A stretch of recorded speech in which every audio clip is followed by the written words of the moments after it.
General Langley, you just told 50 million viewers that Burkina Faso harbors terrorists. I'm holding a Pentagon report from your own intelligence division that says the opposite. Would you like me to read it on air? The CNN studio fell deadly silent. Host Anderson Cooper's eyes widened as he realized his routine Africa segment had just become international news. Four-star General Michael Langley, commander of U.S. Africa Command, froze mid-sentence, his prepared talking points suddenly useless. If you love seeing powerful people exposed when they think nobody's watching, hit that like button and subscribe. This is about to get incredible. This was supposed to be a simple interview. Langley defending U.S. military presence in West Africa, maybe a token African leader nodding along politely. Standard Pentagon PR to justify another year of massive defense spending. Nobody told the general that President Ibrahim Traoré had spent months collecting classified evidence of U.S. military lies. What started as damage control became a complete disaster.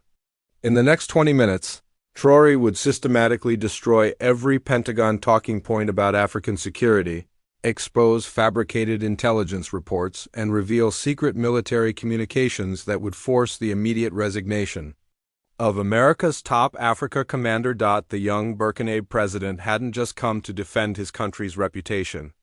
He had come hunting for the truth, armed with documents so explosive that CNN's legal team would spend the rest of the night deciding what they could safely broadcast.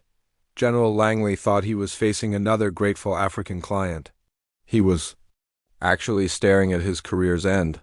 Broadcast lived to the world. 30 minutes before the cameras rolled. Two very different men prepared for what they thought would be a routine media appearance about West African security challenges. General Michael Langley represented everything the Pentagon wanted in an Africa commander. Decorated combat veteran, smooth media presence, and absolute loyalty to American interests on the continent. For 3 years, he had managed U.S. military operations across 54 African nations, overseeing $2.8 billion in annual defense spending, while maintaining the narrative that American presence was essential for regional stability. Langley's preparation ritual was methodical and confident. His aide briefed him on approved talking points, emphasized terrorist threats, highlight successful partnerships, deflect questions about controversial operations.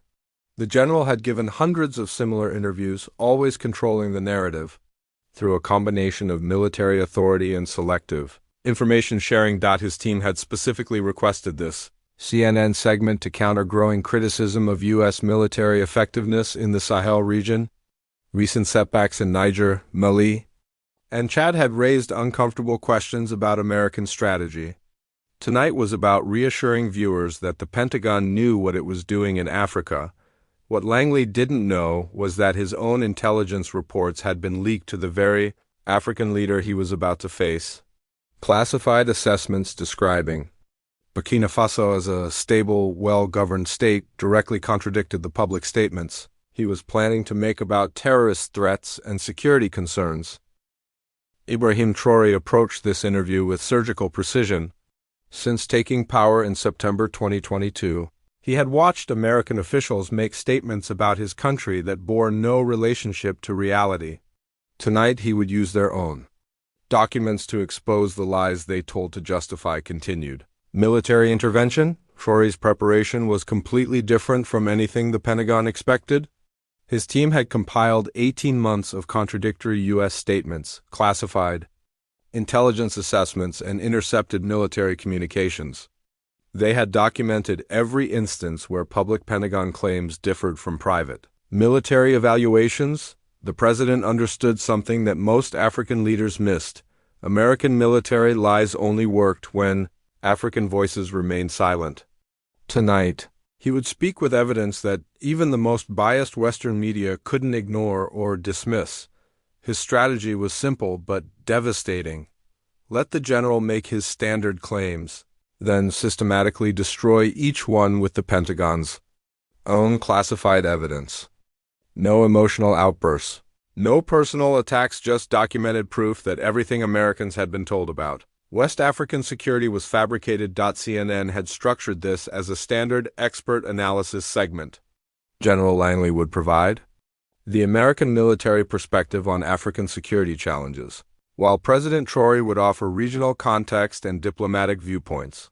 The format was designed to appear balanced while ensuring the Pentagon narrative dominated the discussion. Anderson Cooper's briefing materials emphasized Langley's extensive experience and military credentials while describing Traoré as a young military leader whose views should be treated with appropriate skepticism. The network expected a polite exchange of perspectives, not a confrontation that would generate international headlines. The show's producers had no idea that Traoré possessed classified documents that could embarrass the Pentagon, expose years of systematic deception, and trigger the biggest crisis in U.S.-Africa military relations since the Cold War. What gave Traoré his devastating advantage was information that the Pentagon assumed would never reach African leaders. Whistleblowers within U.S. Africa Command had provided him with internal assessments, operational reports, and strategic communications that revealed the massive gap between public Pentagon statements and private military evaluations. These documents showed that U.S. intelligence agencies consistently rated Burkina Faso as one of the most stable countries in the Sahel region, with effective counterterrorism operations and improving security conditions. Yet publicly, Pentagon officials described the same country as a failed state requiring American intervention. The leaked materials included specific communications where Langley himself had praised Traoré's leadership and recommended reduced U.S. military presence because Burkina Faso's forces were successfully handling security challenges independently. Neither man fully understood how this interview would reshape their careers in U.S.-Africa relations. Langley was defending policies worth billions in defense contracts and military influence. Traoré was fighting for his country's reputation and sovereignty against systematic disinformation campaigns. The general believed his military rank and media experience would allow him to control the narrative. The president knew that truth backed by documentation was more powerful than any uniform or talking points. As the cameras prepared to roll, both men thought they understood what was about to happen. Only one of them was right. The CNN International studio buzzed with technical preparations as satellite feeds connected Washington, D.C. to Ouagadougou. Anderson Cooper adjusted his earpiece, reviewing notes that positioned this as a straightforward analysis of recent security developments in West Africa. The format seemed routine. Military expert explains American strategy. Regional leader provides local perspective. General Langley appeared confident and authoritative in his Pentagon office. 4 stars gleaming on his uniform, American flag positioned strategically behind him. His media training was evident in his posture and expression controlled, professional, designed to project competence and reliability. From Burkina Faso's presidential palace, Traoré appeared calm but alert, wearing a simple dark suit that conveyed seriousness without military intimidation. His setup was deliberately modest, a single flag, minimal decorations, focusing attention on his words rather than symbols of power. Good evening. Joining us tonight to discuss recent security challenges in West Africa, we have General Michael Langley, Commander of U.S. Africa Command, and President Ibrahim Traoré of Burkina Faso. General Langley, let's start with your assessment of current terrorist threats in the Sahel region. The question was exactly what Langley expected, allowing him to deliver carefully prepared talking points about American military necessity and regional instability. Anderson, the situation remains extremely concerning, Langley began, his voice carrying practiced authority. We're seeing increased terrorist activity across the Sahel, particularly in areas where local governments lack the capacity to maintain security. Countries like Burkina Faso continue to struggle with fundamental governance challenges that create opportunities for extremist groups. His statement was deliberately crafted to sound informed while avoiding specific facts that could be verified or challenged. The strategy was to paint broad pictures of instability that justified continued American military presence without making claims that could be easily disproven. Our intelligence indicates that without sustained international support, including U.S. military assistance, the security situation could deteriorate rapidly across the region. Cooper turned to Traoré for the expected polite disagreement or diplomatic qualification of the general's assessment. President Traoré, how do you respond to General Langley's characterization of security challenges in your region? Traoré paused for a moment, consulting documents off-camera before responding with devastating calm. Anderson, I have great respect for General Langley's service, but his characterization of Burkina Faso's security situation contradicts his own intelligence reports. The statement hit the studio like a physical force. Cooper's expression shifted from routine interest to sharp attention, recognizing that this was no longer a standard diplomatic exchange. General Langley just stated that Burkina Faso struggles with fundamental governance challenges. Traoré continued, his voice remaining level but gaining precision. However, I'm holding a U.S. Africa Command assessment from August 2024 that describes our counterterrorism operations as highly effective and our governance structures as increasingly stable and legitimate. Langley's confident expression flickered as he realized this wasn't going according to script. The young African president wasn't offering diplomatic platitudes, he was quoting classified U.S. military documents. The same report recommends reducing U.S. military presence in Burkina Faso because our national forces have demonstrated superior local knowledge and operational effectiveness compared to international partners. What happened next transformed a routine news segment into must-see television as Traoré began systematically dismantling Pentagon propaganda with the Pentagon's own classified materials. Anderson, if I may, Traoré said, holding up a folder, thick with papers. I've brought documentation that I believe your viewers deserve to see. Given the significant American tax dollars being spent on African military operations based on these characterizations, Cooper, sensing the potential for major news, nodded encouragement. President Traoré, what exactly are you referring to? These are U.S. Africa Command operational reports, intelligence assessments, and internal communications covering the past 18 months, Traoré announced. They paint a picture of West African security that is completely different from what General Langley and other Pentagon officials tell the American public. Langley's face had gone pale as he realized the magnitude of the intelligence breach. His hands moved slightly, probably signaling frantically to off-camera staff about the classified nature of what was being discussed.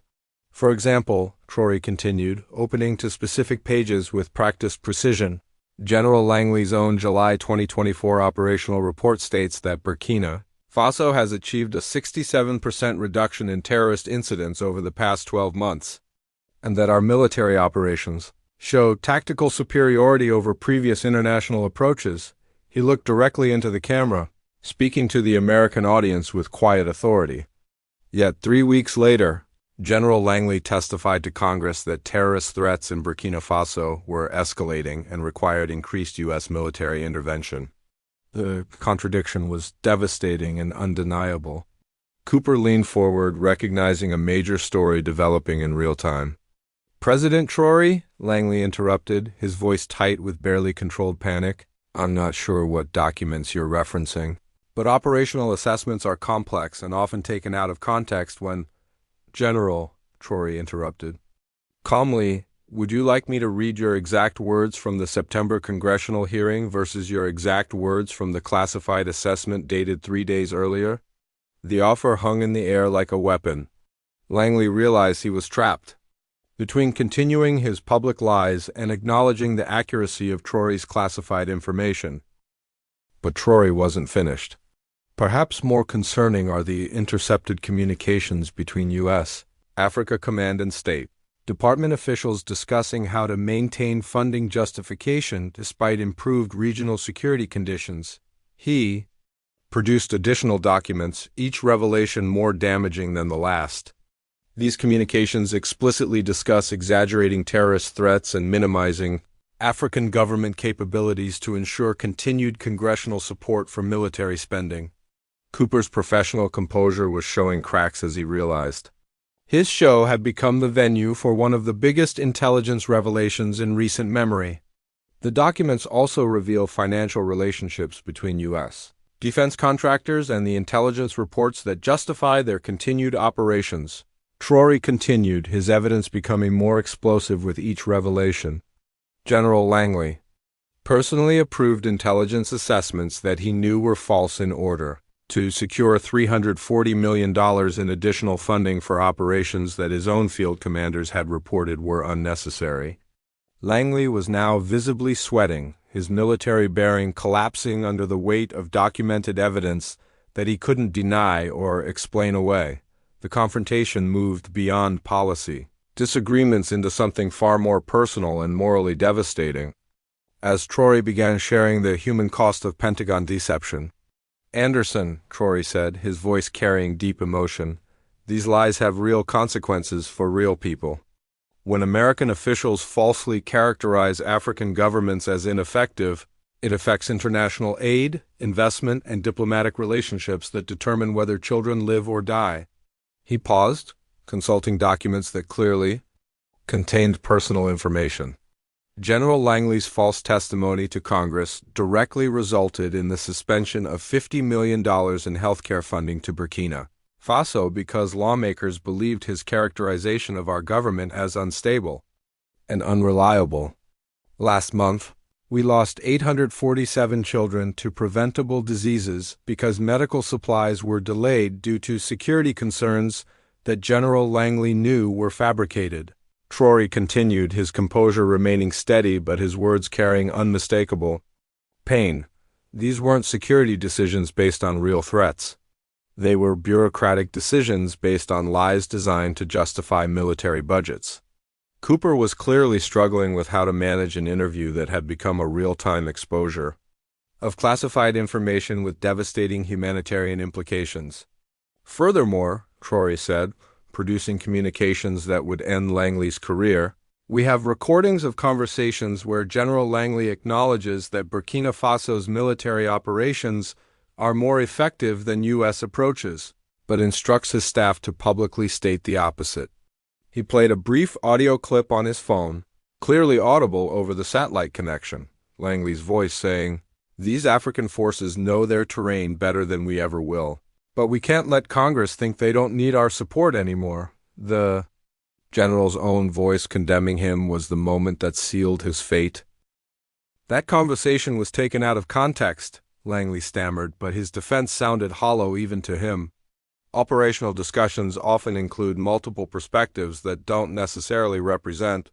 "General," Traoré interrupted, "this recording is from a formal briefing you gave to Pentagon leadership, where you explicitly recommended ending military operations in Burkina Faso while simultaneously preparing congressional testimony requesting increased funding for those same operations." "I'm not sharing this information to embarrass anyone," Traoré said, his voice carrying the weight of genuine leadership. "I'm sharing it because the American people deserve to know how their tax dollars are being spent and their military leaders are representing situations abroad." He looked directly at the camera, speaking to the American audience with respect and moral clarity. "Your soldiers, your resources, and your reputation are being used to perpetuate conflicts that we are solving ourselves, based on intelligence reports that your own commanders know are false." Cooper, recognizing the historic nature of what was happening, asked the question that would finish Langley's career. "General Langley, how do you respond to President Traoré's specific allegations about false congressional testimony and fabricated intelligence reports?" Langley sat silent for nearly 10 seconds, the weight of documented evidence making any response impossible. When he finally spoke, his voice was barely audible. "I'll need to review these materials before making any substantive comment." It was the sound of a military career ending in real time, the moment that would destroy General Langley's career and trigger a Pentagon crisis had arrived. What happened next would be studied in military academies and journalism schools for years as an example of how truth can dismantle even the most carefully constructed deceptions. Sensing Langley's complete defeat, Traoré delivered the information. That would make his firing inevitable. "Anderson, there's one more document that I believe your viewers need to see," he announced, producing a folder marked with official Pentagon seals. "This is General Langley's personal assessment of Burkina Faso's security capabilities submitted to Pentagon leadership just 6 weeks ago."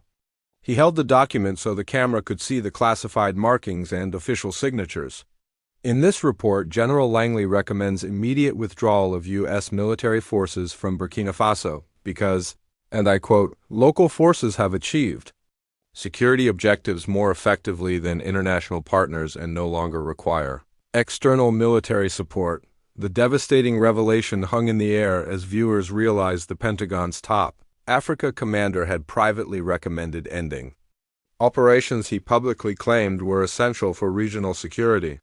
Furthermore, Traoré continued, reading directly from Langley's classified report, continued U.S. military presence serves no strategic purpose and may actually hinder local security effectiveness by creating dependency relationships that undermine indigenous capabilities. Langley's face had gone completely white as his own words were broadcast to millions of viewers. The general, who had spent months testifying about the essential nature of U.S. military presence, had privately recommended ending those very operations. But Traoré wasn't finished exposing the depth of Pentagon deception. What makes this particularly concerning is that General Langley submitted this assessment on September 15th, recommending immediate withdrawal, then testified to Congress on October 3rd, requesting $400 million in additional funding for the same operations he had privately declared unnecessary. He produced congressional hearing transcripts alongside the classified assessment, showing the timeline of deception with devastating clarity. In 8 days, General Langley went from recommending withdrawal to requesting massive funding increases for operations he knew were pointless. Cooper, recognizing the explosive nature of these revelations, asked the question that would seal Langley's fate. "General Langley, President Traoré is reading what appear to be your own classified assessments and recommendations. Do you dispute the accuracy of these documents?" Langley's response would be replayed on news programs worldwide.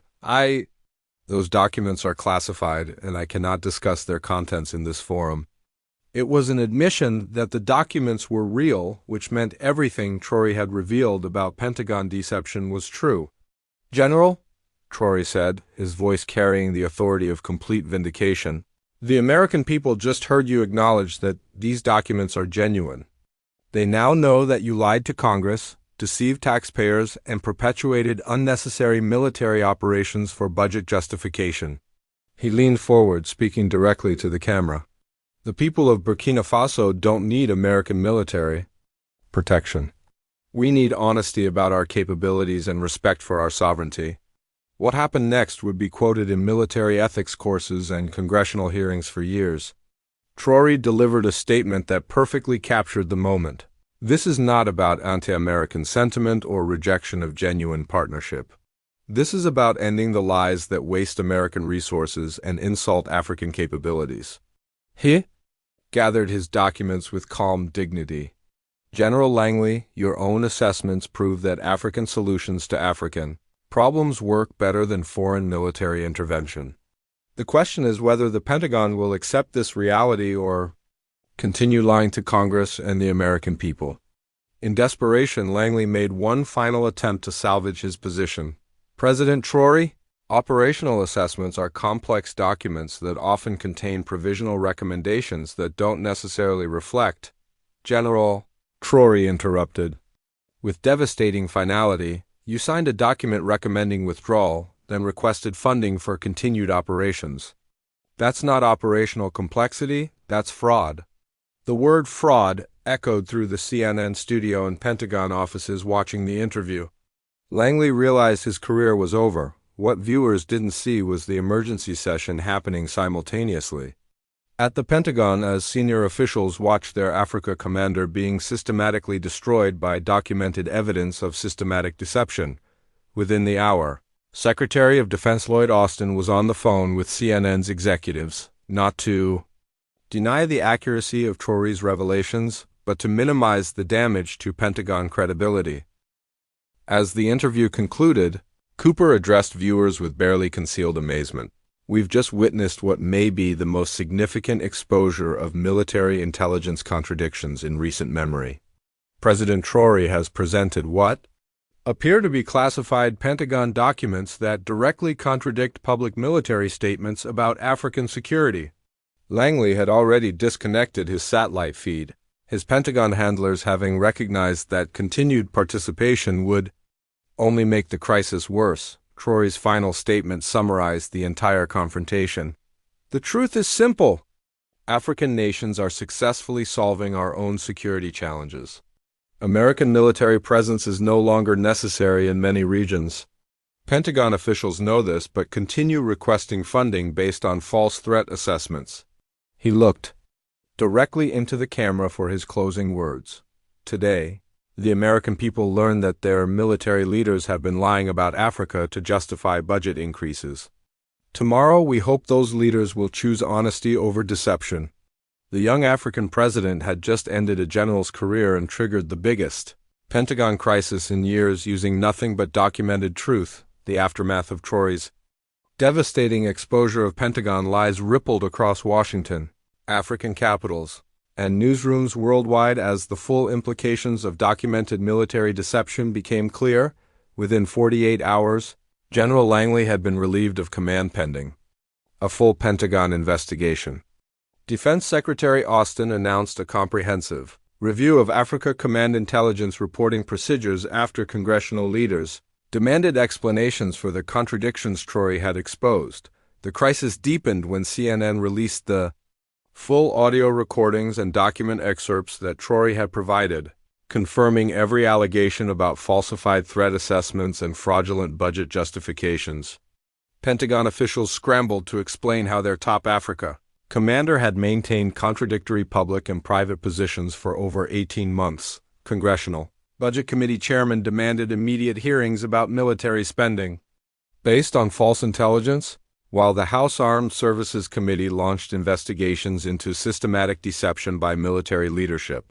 News organizations worldwide picked up the story as the biggest military scandal since the Pentagon Papers. European media praised Traoré's courage in exposing American military lies, while African news outlets celebrated the moment an African leader had used documented evidence to destroy Western propaganda about African capabilities. The story became a watershed moment for military journalism, with reporters demanding access to classified assessments that contradicted public military statements. Pentagon press briefings became hostile confrontations as journalists cited Traoré's revelations to challenge every claim about African security. Senate hearings revealed the scope of Pentagon deception as investigators discovered that false threat assessments had been used to justify over $2.3 billion in unnecessary military spending across Africa.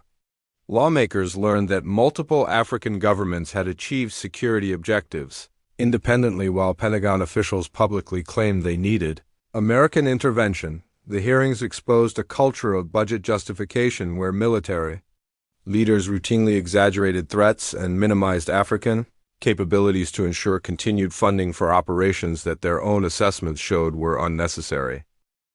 Traoré's exposure of Pentagon lies triggered a continent-wide reassessment of military relationships with Western powers. African leaders began demanding access to intelligence assessments about their own countries, discovering systematic patterns of misrepresentation designed to justify foreign military presence. The West African Health Independence Initiative expanded into security cooperation as nations realized they could address regional challenges more effectively through indigenous solutions than through dependence on foreign military support. The confrontation taught the world that systematic deception by military leadership only works when those being lied about remain silent. Traoré had proven that documented truth, presented with courage and precision, could destroy even the most powerful propaganda machines. His example inspired investigative journalists and government accountability advocates to demand evidence, rather than accepting military claims at face value. Perhaps most importantly, the crisis demonstrated that African nations could defend their reputations and sovereignty using intelligence and preparation rather than military force or diplomatic protests. Traoré had defeated Pentagon deception with their own documents, proving that knowledge was more powerful than any military rank or institutional authority. American taxpayers learned that their military leaders had been systematically lying about foreign operations to justify budget increases, triggering demands for transparency and accountability that would reshape Pentagon oversight procedures. The confrontation ultimately strengthened democratic institutions by proving that elected officials could be held accountable for false statements.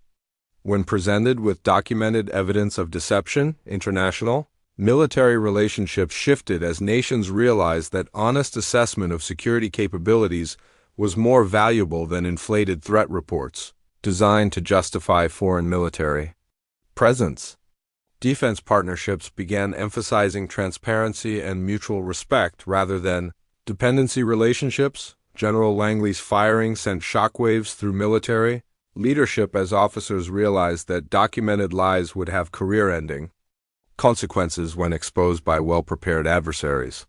The Pentagon implemented new oversight procedures to prevent contradictions between classified assessments and public statements. 6 months later, US military presence in West Africa had been reduced by 60% as Pentagon leaders acknowledged that Traoré's revelations about African security capabilities were accurate.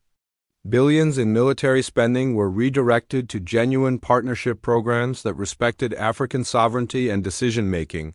The young president from Burkina Faso had reminded the world that truth backed by documentation was more powerful than military rank, institutional authority, or propaganda campaigns. His example proved that courage combined with preparation could hold even the most powerful institutions accountable for their deceptions. Don't forget to like this video and subscribe to our channel for more stories about leaders who choose truth over convenient lies and accountability over institutional protection. Your support helps us expose the deceptions that waste taxpayer money and disrespect sovereign nations worldwide.